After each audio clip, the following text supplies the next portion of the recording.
What's going on, everybody? Welcome back to another episode of Breaking It Down. I'm your host, as always, Riley Feenan. You can find me at Big Canada 79.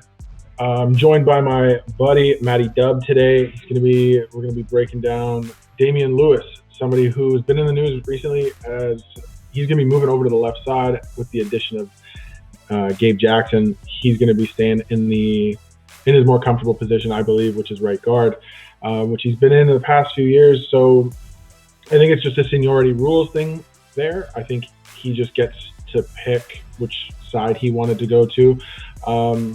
Damien Lewis being the younger guy, a draft pick that John Schneider hit on our most recent video, if you haven't already checked it out, was our 6th round pick, Stone Forsythe out of Florida, which is somebody we're really excited about here. If you haven't already checked out that video, make sure you guys do. The link will be in the description below. We're going to get into another cornerstone that I believe is on the Seahawks offensive line, and John Schneider has already drafted in the 3rd round with the 69th pick. Nice. It is Damien Lewis at LSU. We saw him last year. He played one game at center. He was given like 3 days notice that he was going to play center.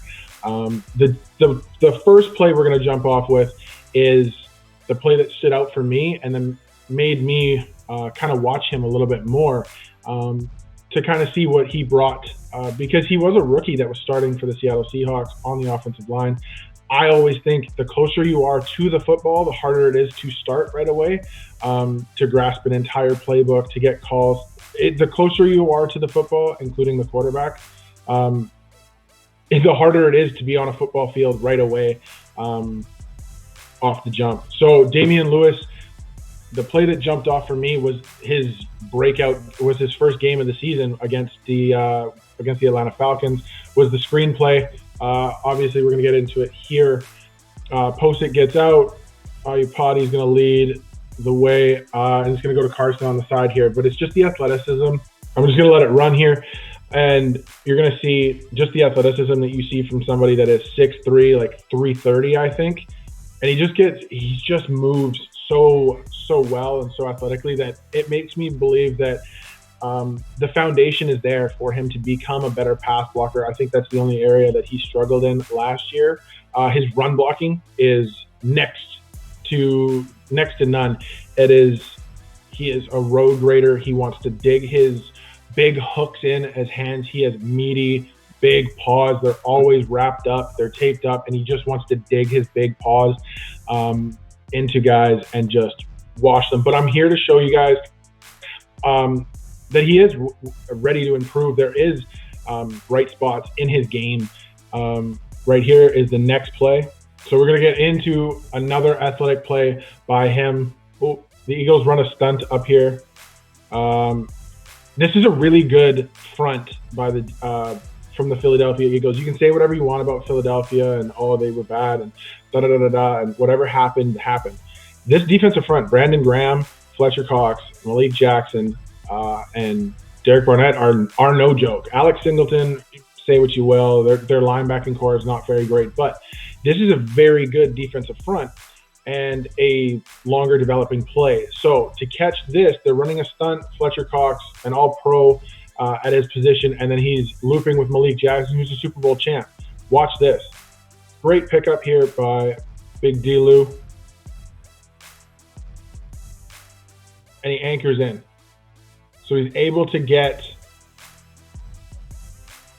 he kind of gets off balanced here right in the middle, but he's already been anchored. And he sits down, and it's just load up for Russ, and he's just going to sling it.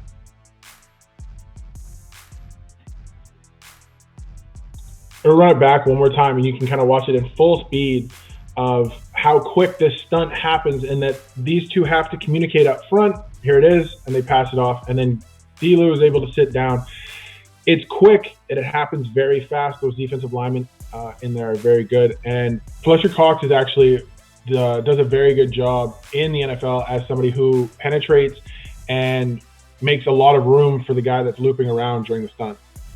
I think his lateral movement there is what's most impressive. Of course, noticing the stunt and communicating with his other offensive linemen to get in position.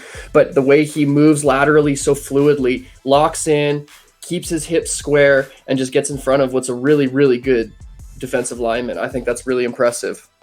For sure. This is a really good play by Big D-Lou. We're going to get a motion here, and this is going to be the play. This is who you want to watch right here. It's Big Ed Oliver.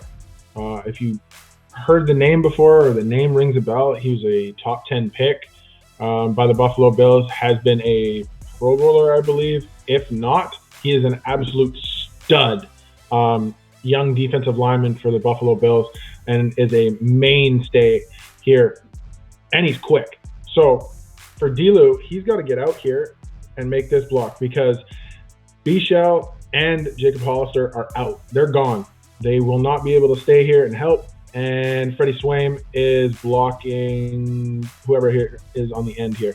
So this is a very, very athletic block that's got to be made, and he's in a wide 3-tech. I would call that a 3-tech because he's lined up, or a 5-tech.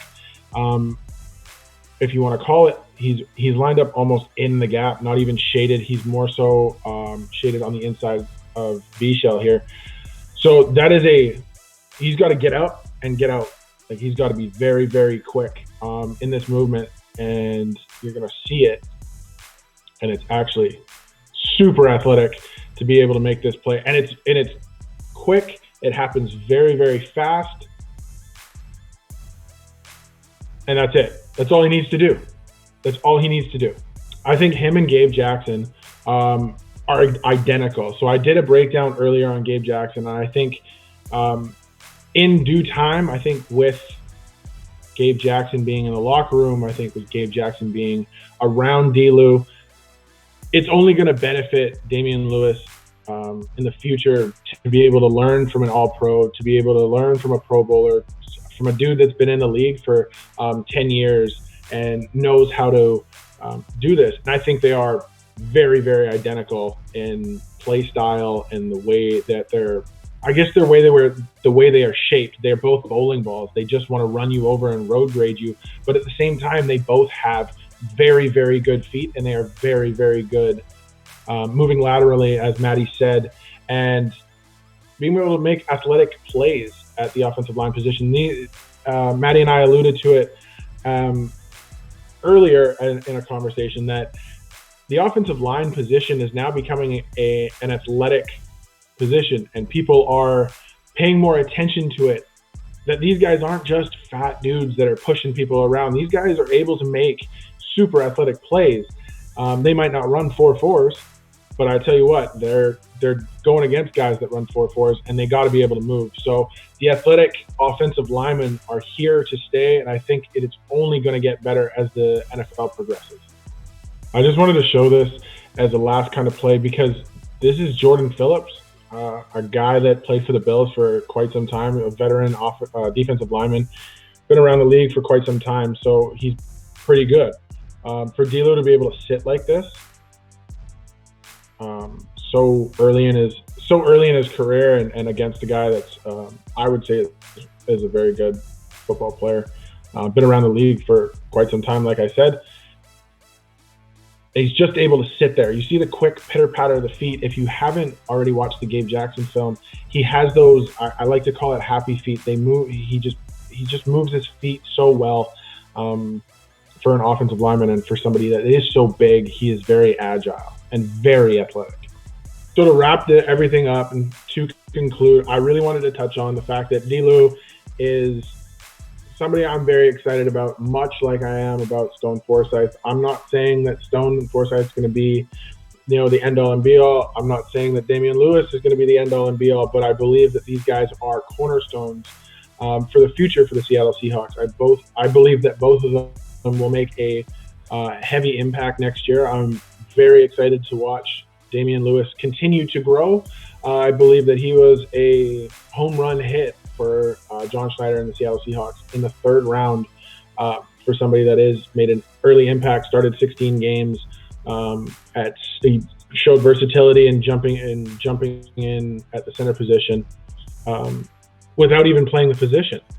He never snapped a ball before, and then to jump into an NFL game for your first career game at center is pretty wild. So it's just a testament to the kind of player that he is and the kind of player that he's going to be for the Seattle Seahawks that's actually going to do it for us today at M&R Sports. We're excited about everything that's going on. Make sure you guys leave your comments in the description below. We are looking for more players to do breakdowns on. We're just riding the wave with the big fellas right now. So let us know who you guys want to see. Follow us on Twitter at M&R Sports 604, at Big Canada 79 for myself, and then as always, Matty Dub 82. Guys, hit the subscribe button, like, comment, follow us on all the social media platforms that we got, and interact. Just ask us questions. We're always kind of shooting the shit with you guys. So let us know in the comments below. Cheers.